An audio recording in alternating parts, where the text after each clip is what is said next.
I'm not ashamed. What was to be done to the holy garments of Aaron once he died? This is the question that we seek to answer today as we continue our verse-by-verse study of the book of Exodus on Walking Through the Bible. His word, the glory of his cross. If you have a Bible with you, turn to Exodus 29. We're going to be reading from verses 26 to 30. If you don't have a Bible, don't worry. Just follow along with us on the screen. The version that we'll be reading from is the New King James Version. So, Exodus 29, beginning at verse 26. Then you shall take the breast of the ram of Aaron's consecration, and wave it as a wave offering before the Lord, and it shall be your portion. And from the ram of the consecration you shall consecrate the breast of the wave offering, which is waved, and the thigh of the heave offering, which is raised, of that which is for Aaron, and that which is for his sons. It shall be from the children of Israel for Aaron and his sons by a statute forever. For it is a heave offering. It shall be a heave offering from the children of Israel from their sacrifices of their peace offerings, that is, their heave offering to the Lord. And the holy garments of Aaron shall be his sons after him, to be anointed in them and to be consecrated in them. That son who becomes priest in his place shall put them on for 7 days when he enters the tabernacle of meeting to minister in the holy place. In this chapter, we still have Moses on Mount Sinai receiving instructions from God as to how to build the sanctuary and how to set up the priesthood. In chapters 25 through 27, we had the building of the sanctuary.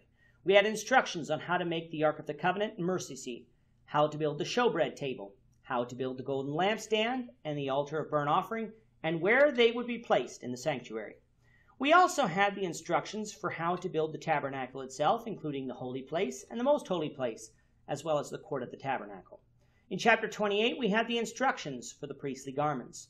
There was a difference between the high priest garments and the common priest garments. However, both were special garments that would sanctify them from among the people.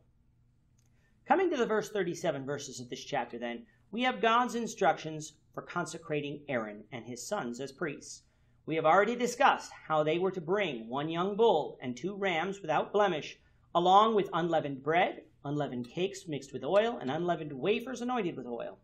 Aaron and his sons were then to be washed, after which Aaron would be clothed in the high priest's garments and anointed with oil as high priest. Aaron's sons were then to be clothed in their priestly garments and consecrated as priests as well. They were then to receive their sashes and Aaron's sons their hats and become the priests of the Lord, a priesthood that was to remain in their family for as long as the law of Moses stood. After this, Aaron and his sons were to collectively sacrifice a bull as a sin offering to the Lord, and then offer the first ram as a burnt offering to the Lord. As for the second ram, it was to be known as the Ram of Consecration. Some of the blood of it would be placed on the holy garments, as well as the right ear, the thumb of the right hand, and on the big toe of the right foot of Aaron and his sons. Certain portions of the ram were then to be waved before the Lord as a wave offering, following which those pieces would be burned on the altar as a burnt offering. All of this brings us to verse 26 of the chapter, continuing on with the Ram of Consecration. With one of the thighs, the fat, and some of the innards of the ram already having been offered, attention is now turned to the breast. In future wave and heave offerings of the breast, as we find in verses 27 and 28, they were to be for Aaron and his sons and the priests after them. However, in this case, Moses was to be the one to get the breast. Why? He does not directly say, but one could assume because he is the one officiating this consecration of the priests. God took care of the priests, making sure that they were taken care of while in his service, for they would not own any land, nor would they have time to plant and grow crops. Theirs was the work of the sanctuary. Such was the same for Moses. God would take care of Moses as he did the work of the Lord. Moses was to take the breast of the Ram of Consecration and wave it before the Lord, meaning that he was to take it and swing it from side to side before the Lord. After having done this, he could eat it. Although seemingly not during the consecration ceremony, the right thigh was also to be given to Aaron and his sons, following the instructions found in Leviticus chapter 7, verses 31 to 34.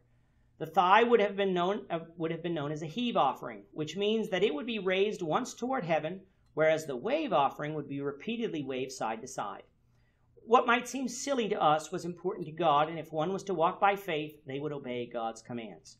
Verse 29 and 30 dealt with what would happen to Aaron's holy garments once he died. They were to be his sons, and his son was to be anointed in them and consecrated in them as high priests, and then wear them 7 days in the tabernacle of meeting when he came to minister in the holy place. After this, the high priest would get his own holy garments. From the language in this chapter, we can conclude that each successive high priest would be anointed and consecrated in the holy garments of Aaron, possibly signifying that each high priest could be traced back to the original high priest, Aaron. We will conclude our look at the consecration ceremony of Aaron and his sons, the Lord willing, in the next episode. With that, our time is up for today. Lord willing, we hope you'll join us for tomorrow's discussion of Exodus chapter 29, verses 31 to 37, as we continue our walk through the Bible, one verse at a time. I'm not ashamed. Thank you for watching today's episode. We hope that you found it edifying and ask that you not only subscribe to our channel and podcast, but that you like and share this episode among your friends so that the saving gospel of Jesus Christ can go out to the whole world. Of his cross.